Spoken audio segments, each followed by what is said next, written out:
कांशीराम ने मायावती के गाल पर थप्पड़ जड़ दिए। थप्पड़ जड़ते हुए कांशीराम ने मायावती से कहा, मैंने तुझे गटर से निकालकर मुख्यमंत्री बनाया और तू आज मेरी ही बात नहीं मानेगी। कांशीराम ने मायावती से कहा, मेरी छोटी बहन स्वर्ण कौर को कोई एक जिला दे दो जिससे वो भी राजनीति में आ सके। मायावती ने कहा, नहीं, अब ये पार्टी मेरी हो गई, मैं अपने इच्छा से करूंगी, मैं जिसको चाहूंगी उसे राजनीतिक पद दूंगी। मायावती का ये जवाब सुनकर कांशीराम गुस्सा हो गए।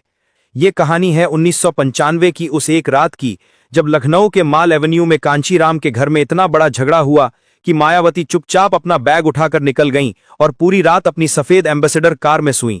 और सुबह 5 बजे मान्यवर कांशीराम खुद गेट पर खड़े थे, हाथ जोड़कर, आंखों में आंसू लेकर, माफी मांगते हुए। दोस्तों, ये कोई फिल्मी कहानी नहीं है, ये वो सच है जिसे बसपा के अंदरूनी लोग आज भी वो एक रात कहते हैं। तो चलिए शुरू से लेकर अंत तक पूरी सच्चाई बताते हैं। वीडियो लंबा है लेकिन अंत तक देखिएगा, क्योंकि ये कहानी सिर्फ मायावती और कांशीराम की नहीं, ये पूरी बहुजन समाज की कहानी है।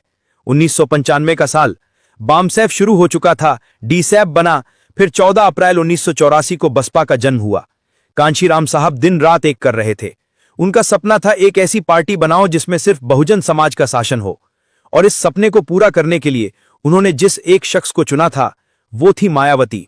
1980 के दशक में जब मायावती पहली बार कांशीराम से मिली थी तो कांशीराम ने मायावती से कहा था, मैं तुम्हें मुख्यमंत्री बनाना चाहता हूं। मायावती उस समय सिर्फ 28-29 साल की थी। मायावती ने हंसकर कहा, साहब जी, मैं तो छोटी मोटी नौकरी कर रही हूं, मैं क्या मुख्यमंत्री बनूंगी। कांशीराम ने जवाब दिया, नौकरी छोड़ दो, मैं तुम्हें इतना बड़ा बनाऊंगा कि पूरा देश तुम्हें सलाम करेगा। और सचमुच 1984 से 1995 तक मायावती कांशीराम की परछाई बन गई थी। कांशीराम जहां जाते मायावती उनके साथ। कांशीराम बोलते, मायावती नोट्स लेती। कांशीराम रात को 2 बजे भी मीटिंग करते, मायावती साथ बैठी रहती। लोग कहते थे, ये दोनों गुरु शिष्य नहीं, पिता पुत्री जैसे हैं। लेकिन 1995 में एक रात सब कुछ बदल गया। जून 1995, लखनऊ। बसपा तेजी से बढ़ रही थी। 1993 में मुलायम सिंह के साथ गठबंधन टूट चुका था। 2 जून 1995 को मायावती पहली बार उत्तर प्रदेश की मुख्यमंत्री बनी थी, सिर्फ 4 महीने और 13 दिन के लिए। लेकिन पार्टी के अंदर खलबली मची हुई थी। कांशीराम के परिवार वाले सक्रिय हो गए थे। कांशीराम की छोटी बहन और उनके रिश्तेदार चाहते थे कि पार्टी में उनकी भी हिस्सेदारी हो। खासकर कांशीराम की छोटी बहन की बेटी को पार्टी में बड़ा पद चाहिए था।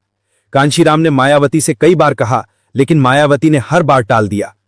फिर आई वो खतरनाक शाम, लगभग 9-10 बजे का समय, माल एवेन्यू वाला बंगला। कांशीराम और मायावती अकेले थे।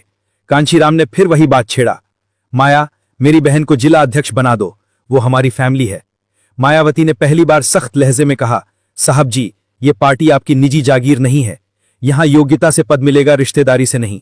अगर हम ऐसा करने लगे तो बाबा साहब का सपना कैसे पूरा होगा। कांशीराम को गुस्सा आ गया। वे चिल्लाए, तुम भूल रही हो कि मैंने तुम्हें यहां तक पहुंचाया है। मायावती ने जवाब दिया, साहब जी, आपने मुझे बनाया है, ये मैं कभी नहीं भूलूंगी, लेकिन पार्टी को मैं बर्बाद नहीं होने दूंगी। बस यही बात बिगड़ गई। कांशीराम ने गुस्से में मायावती को थप्पड़ मार दिया। मान्यवर कांशीराम, जिन्हें पूरा बहुजन समाज भगवान की तरह पूजता था, उन्होंने उस रात अपनी सबसे प्रिय शिष्या को थप्पड़ मारा।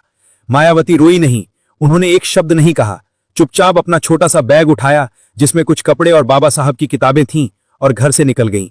बाहर उनकी सफेद एम्बेसडर खड़ी थी। ड्राइवर को बोला, चलो। ड्राइवर ने पूछा, बहन जी कहां? मायावती ने कहा, बस चलते रहो। पूरी रात कार लखनऊ की सड़कों पर घूमती रही। मायावती सीट पर लेटकर सो गईं। कोई आंसू नहीं, कोई शिकायत नहीं, बस एक ठान लिया था, अब पीछे नहीं मुड़ेंगी। अगली सुबह ठीक 5 बजे, माल एवेन्यू का गेट। कांशीराम खुद गेट पर खड़े थे, सफेद कुर्ता पायजामा, हाथ जोड़कर, आंखों में आंसू लेकर, माफी मांगते हुए। मायावती की गाड़ी आई, वे उतरी। कांशीराम ने हाथ जोड़कर कहा, माया, मैंने गलती की, माफ कर दो, तुम्हारे बिना ये पार्टी अधूरी है, तुम्हारे बिना मैं अधूरा हूं। मायावती चुप रहीं, फिर धीरे से बोली, साहब जी, मैं आपकी बेटी की तरह हूं, लेकिन पार्टी मेरी मां है, मां को कोई नहीं मार सकता। कांशीराम रो पड़े। उन्होंने मायावती के पैर छुए, और उस दिन के बाद कांशीराम ने कभी मायावती से कोई व्यक्तिगत बात नहीं की, न परिवार की, न रिश्तेदारों की, बस पार्टी और बाबा साहब की बात। दोस्तों, उस एक रात ने बसपा को हमेशा के लिए बदल दिया। मायावती ने ठान लिया कि पार्टी में सिर्फ मेरिट होगी। आज भी बसपा में कोई नेपोटिज्म नहीं दिखता। कांशीराम के भतीजे भांजे कोई बड़ा पद पर नहीं है। कांशीराम ने मायावती को अपना राजनीतिक उत्तराधिकारी पूरी तरह मान लिया। 2001 में जब कांशीराम बीमार पड़े तो उन्होंने साफ कह दिया, मायावती ही मेरी जगह लेगी। मायावती की इमेज लौह महिला की बन गई। जिस औरत को थप्पड़ मारने पर भी रोया नहीं, वो औरत यूपी में 4 बार मुख्यमंत्री बनी। कई लोग कहते हैं ये कहानी गढ़ी गई है, लेकिन नहीं, ये कहानी सबसे पहले बसपा के पुराने नेता स्वर राम स्वरूप वर्मा जी ने बताई थी। फिर कांशीराम के करीबी रहे बाबूलाल चौधरी ने अपने इंटरव्यू में कंफर्म किया। मायावती ने इसका कभी खंडन नहीं किया। और सबसे बड़ी बात, कांशीराम के रिश्तेदार आज भी बसपा से दूर हैं। अगर ये झूठ होता तो आज उनकी भांजी कोई बड़ा पद पर होती ना। दोस्तों, ये कहानी सिर्फ एक झगड़े की नहीं है, ये कहानी है एक शिष्या की निष्ठा की, एक गुरु की गलती की और एक पार्टी की नींव की। आज जब हम मायावती को देखते हैं अकेली, मजबूत, बेबाक, तो याद आती है वो रात जब उन्होंने कार में सोकर भी अपना आत्मसम्मान नहीं खोया। जय भीम, जय भारत। अगर आपको ये कहानी छू गई तो लाइक, शेयर और सब्सक्राइब जरूर करें। कमेंट में लिखें वो एक रात।